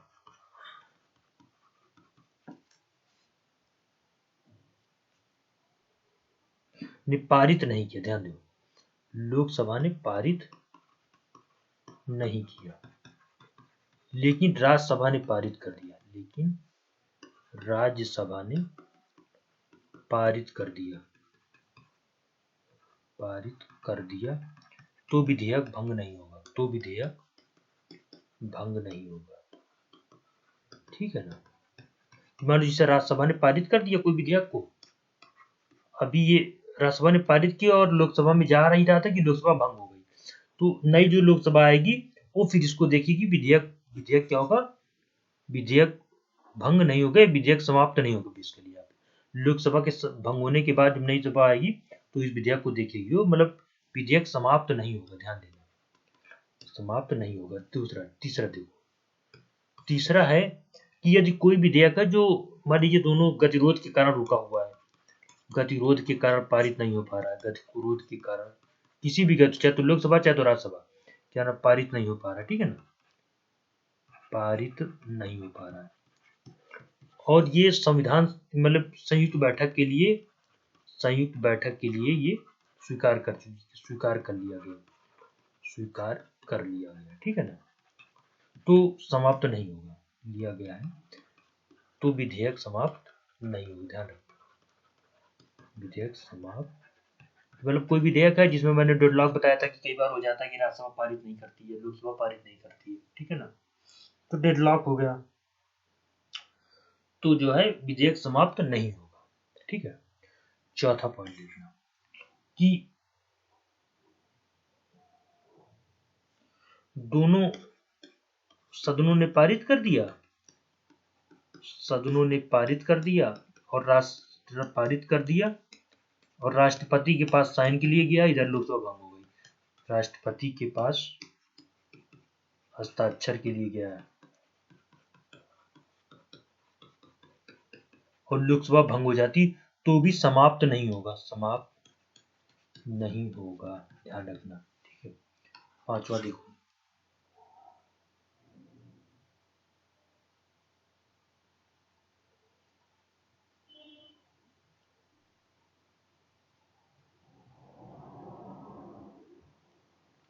विधेयक जो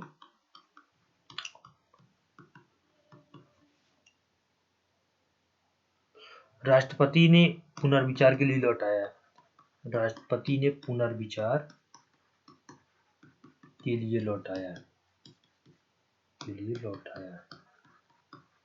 ठीक है ना, तो समाप्त नहीं होगा, समाप्त नहीं होगा, ठीक है ना।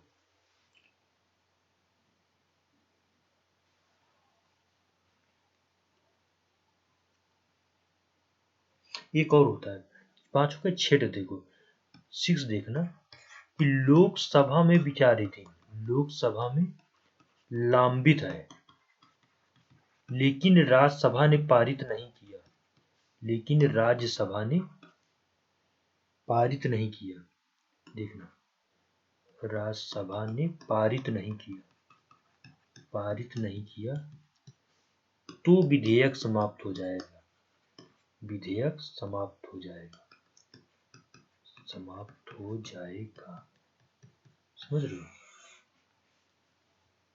ठीक है।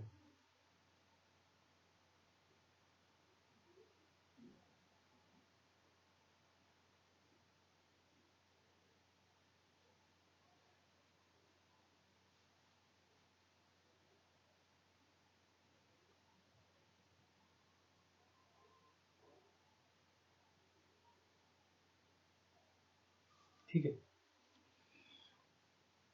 देखो मेरे कहने का मतलब अगर लोकसभा में विधेयक लंबित है, बस एक बार आप ध्यान से सुनो इसको, विधेयक समाप्त नहीं होगा, पहली बात आप ध्यान देखना, किसके कारण, सत्र के, लोकसभा के भंग, बस दो, एक बार लोकसभा को अगर इसने टच कर लिया, लोकसभा को टच किया, ध्यान रखना, और ये पारित भी नहीं हुआ राज्यसभा से, पारित भी नहीं हुआ राज्यसभा से, नहीं हुआ राज्यसभा से, ठीक है ना भाई। अगर लोकसभा को टच किया, लोकसभा में पारित हो गया, राज्यसभा में पारित हो गया, आगे बढ़ गया, तो कोई बात ही नहीं। जैसे लोकसभा ने पारित किया, ठीक है, राज्यसभा ने पारित नहीं किया, लोकसभा ने पारित किया लेकिन अभी राज्यसभा ने पारित नहीं किया, ठीक है, तो ये विधेयक जो है अभी डेडलॉक मतलब खत्म हो जाएगा, ये बात ध्यान रखना, क्योंकि जो विधेयक गया है जो राज्यसभा में अभी पड़ा हुआ है उसके बारे में नई लोकसभा को कुछ पता ही नहीं है, तो विधेयक समाप्त हो जाता है। तो ये 4 पॉइंट 5 पॉइंट है, याद रखना, 6 पॉइंट, ठीक है ना। बस उसने अगर लोकसभा को टच कर लिया और विधेयक राज्यसभा से पारित नहीं हुआ तो फिर समाप्त हो जाता है, तो ध्यान रखना। फिर से एक बार मैं इसे क्लियर कर देता हूं, देखो पहला मैंने आपको क्या बताया कि लोकसभा के भंग होने के कारण विधेयकों पर क्या प्रभाव पड़ता है, ठीक है ना। तो पहला देखो कि लोकसभा से पारित विधेयक है किंतु राज्यसभा में लंबित है, समाप्त हो जाता है। कि अगर राज्यसभा में लंबित है लेकिन लोकसभा ने पारित करके भेज भी दिया तो भी वो समाप्त हो जाएगा, बेसिकली उससे कि लोकसभा को छू लिया है। अगर लोकसभा को विधेयक ने टच किया तो मतलब लोकसभा और राज्यसभा ने पारित नहीं किया तो समाप्त होना ही होना है, ठीक है। दूसरा देखो इसमें,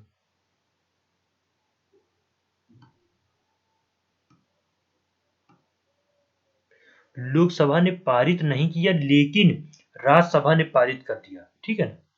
लोकसभा ने पारित नहीं किया, राज्यसभा ने पारित किया, अब राज्यसभा के बाद लोकसभा में आएगा तो लोकसभा जो नई चुन के आ जाएगी वो देखेगी, तो इसलिए समाप्त नहीं होता, ठीक है। तो देख लेना। उसका तीसरा हमने क्या बताया, गतिरोध के कारण। अब ये बता अगर राष्ट्रपति के लिए चला गया, गतिरोध के लिए चला गया तो पारित तो समाप्त ही नहीं होगा, ठीक है ना। ये बात एकदम पक्की बैठा लो, गतिरोध के कारण पारित नहीं होगा, कि दोनों बैठक की स्वीकार कर लिया गया तो विधेयक समाप्त नहीं होगा। दोनों सदनों ने पारित कर दिया, राष्ट्रपति के हस्ताक्षर की गया, तो अगर दोनों ने पारित कर दिया तब तो कोई बात ही नहीं है। बस ध्यान रखना है कि अगर लोकसभा में विधेयक लंबित है और राज्यसभा ने अभी पारित नहीं किया तो भी नहीं, अगर लोकसभा में लंबित है ही है तो राज्यसभा में पारित उसको होगा ही कैसे, लोकसभा से तो पहले वहां से जाए हो, ठीक है। तो लोकसभा ने अभी लंबित है, लोकसभा को उसने टच कर लिया, लोकसभा ने एक बार लंबित है, राज्यसभा ने पारित नहीं किया, और लोकसभा ने अगर पारित भी कर दिया और राज्यसभा में पारित नहीं हुआ तो भी विधेयक समाप्त हो जाएगा। 2 कंडीशन याद रखना, बाकी ये 2016 में प्रश्न आया हुआ, ठीक है।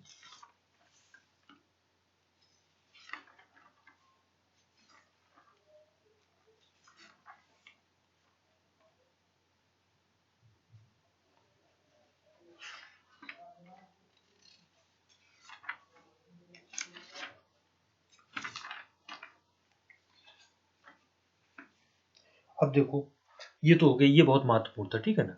अब हम लोग कुछ और चीजें पढ़ते हैं। एक होता है कि सदन में जो है मतदान के, ठीक है ना। तो सदन में मतदान मैंने आपको बताया था कि जो कोई विधेयक पारित कराना रहता है, ठीक है, 2/3 बहुमत है, वो मतदान तो हो जाएगा, ठीक है ना, लोग दोनों से करते हैं। सदन में मतदान, मैंने बताया था सदन में मतदान होता है, ठीक है ना, कि दोनों सदनों के सदस्य द्वारा होता है, दोनों सदनों के सदस्यों द्वारा अलग अलग, ठीक है ना। तो ये तो मतदान बहुत है कि मतलब मतदान हो जाता है, ठीक है ना। एक सदन में भाषा, किस भाषा का इस्तेमाल किया जाए, सदन में भाषा, ठीक है ना। तो देखिए भाई, सदन में तो जो शेड्यूल डेट है उसमें 22 लैंग्वेजेस हैं, किसी में भी आप बात कर सकते हैं, बात बोल सकते हैं, उसमें किसी को कोई दिक्कत नहीं है, ठीक है ना।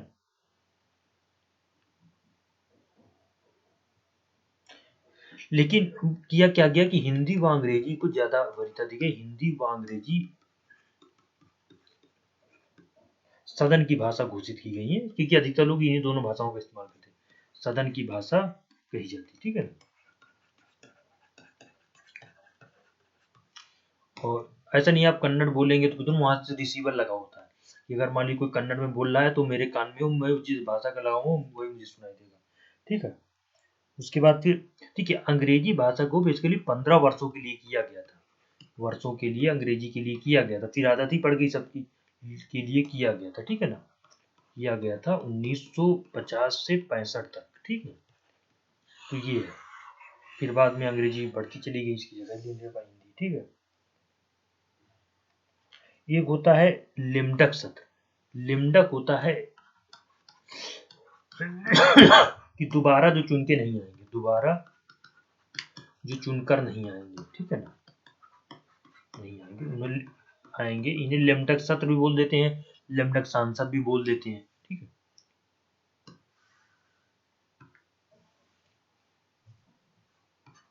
इसके बाद देखो संसदीय कार्यवाही के साधन क्या होते हैं, संसदीय कार्यवाही के साधन। तो देखो साधन अगर आप देखो ना तो प्रश्न पूछे जाया करते हैं, तो प्रश्न की भी दो तरीके, एक तारांकित होता है, एक अतारांकित, तारांकित स्टार्ट बोलते हैं इसे, ठीक है ना। उसमें क्या होता है, मौखिक उत्तर दिया जाता है, मौखिक उत्तर दिया जाता है कि मतलब जो तारांकित प्रश्न कर दिया जाता है कि उनको भाई बोल करके उत्तर दिया जाता है, और जो अनस्टार्ड होते हैं अतारांकित, और देखो तारांकित क्या कुछ पूरक प्रश्न पूछे जाते हैं, इसके बाद कुछ और पूरक प्रश्न कुछ और पूरक प्रश्न पूछे जाते हैं, क्या होते हैं, पूरक प्रश्न पूछे जाते हैं, ठीक है। ये होते तारांकित के लिए होते हैं। उसका देखो अतारांकित, इसमें क्या होता है, अनस्टार्ड बोलते हैं इसमें,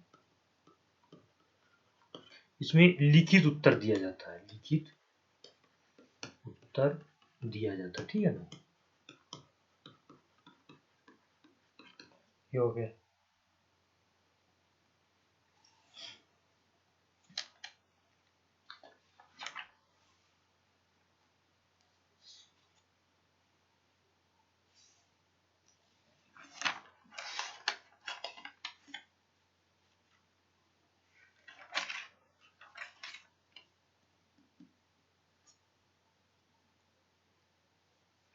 और फिर देखो विधेयकों के संबंध में एक सरकारी विधेयक होता है, एक सरकारी होता है, सरकारी विधेयक होता है। सरकारी विधेयक क्या होता है जान लो, सरकारी विधेयक होता है जो किसी मंत्री द्वारा लाया जाए, किसी मंत्री द्वारा लाया जाए, ठीक है ना, लाया जाता है, उसे सरकारी विधेयक कहते हैं, ठीक है ना, इसे सरकारी विधेयक कहते हैं,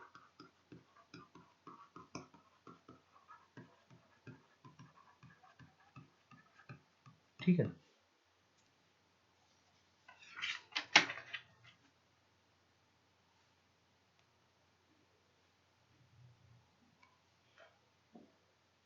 इसे पहली बात, इसे 7 दिनों की नोटिस, 7 दिनों की पूर्व नोटिस सदन को दी जाती है, पूर्व नोटिस के बाद लाया जाता है, ठीक है ना। क्या किया जाता है, 7 दिनों की पूर्व नोटिस के बाद लाया जाता है, ठीक है। अगर ये पारित नहीं हुआ, ये पारित नहीं हुआ तो सरकार को इस्तीफा दे देना पड़ता है। हुआ तो समानता पारित हो जाता है, सरकार को इस्तीफा देना पड़ता है, ठीक है ना, इस्तीफा देना पड़ता है। ठीक विनोद, ठीक है, ये हो गया। ठीक बाबू, अब देखो सरकारी विधेयक क्या होता है, किसी मंत्री द्वारा लाया जाता है, सरकारी विधेयक कहते हैं, इसे 7 दिनों के पूर्व नोटिस से लाया जाता है, ये पारित नहीं हुआ तो सरकार को इस्तीफा देना पड़ता है। ठीक है, ये तो हो गया सरकारी विधेयक। देखो अब आज हम लोग चर्चा करते हैं गैर सरकारी विधेयक होता है। गैर सरकारी विधेयक, गैर सरकारी विधेयक होते हैं किसी मंत्री के छोड़ करके अन्य सदस्य, मंत्री के अतिरिक्त अन्य सदस्य द्वारा लाया जाता है, अन्य सदस्यों द्वारा लाया जाता है। ठीक है, अब देखो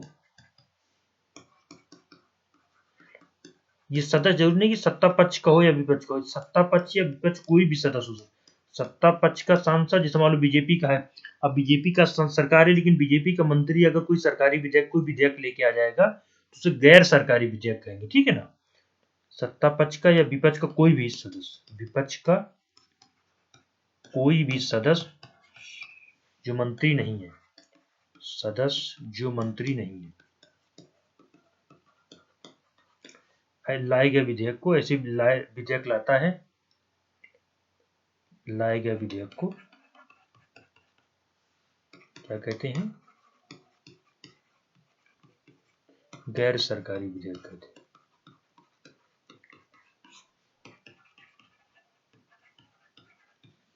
विधेयक को कहते हैं गैर सरकारी विधेयक कहते हैं। ठीक है ना,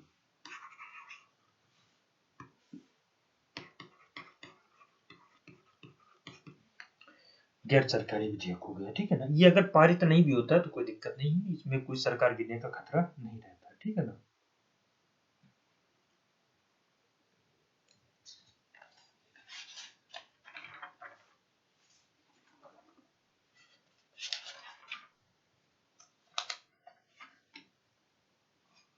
एक होता है निंदा प्रस्ताव, भी उसमें लाया जाता है। निंदा प्रस्ताव, ये भी जान लो, निंदा प्रस्ताव की मतलब किसी सरकार की किसी मतलब मंत्री या मंत्रियों के समूह के खिलाफ विपक्ष द्वारा लाया जाए, मंत्री या मंत्रियों के मंत्री या मंत्रियों के खिलाफ लाया जा सकता है, लाया जा सकता है। ठीक है,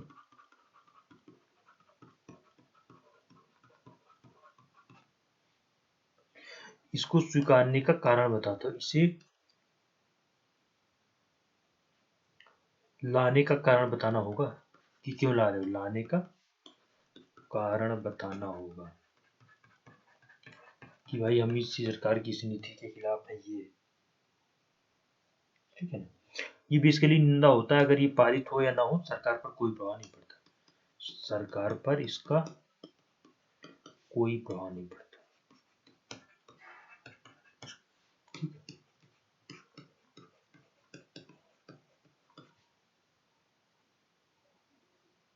अविश्वास प्रस्ताव को तो मैंने बताया था, अगर ये पारित हो जाए, देखो एक होता है अविश्वास प्रस्ताव, एक होता है अविश्वास प्रस्ताव। ठीक है ना, ये लाता है विपक्ष, ये कौन सा अविश्वास प्रस्ताव लाता है विपक्ष, विश्वास प्रस्ताव लाता है पक्ष जो सत्ता में, अगर वो लाना चाहे, उसको कोई डाउट लोगों को हो रहा है, पक्ष द्वारा लाया जाता है। ठीक है ना, ये पारित होना जरूरी है, ये पारित होगा तो सरकार रहेगी, होगा तो सरकार रहेगी, मतलब सरकार का लोकसभा में विश्वास रहे। ठीक है ना, ये हम विश्वास प्रस्ताव ला रहे हैं भाई, हम कॉन्फिडेंस मोशन ला रहे हैं, सत्ता द्वारा लाया जाएगा, पक्ष द्वारा, और ये विपक्ष द्वारा लाया जाएगा, और अगर ये पारित हो गया, ये पारित हो गया तो सरकार गिर जाएगी, पारित हो गया तो सरकार गिर जाएगी। ठीक है, क्या होगी, सरकार गिर जाएगी। ठीक है, ये ध्यान देना।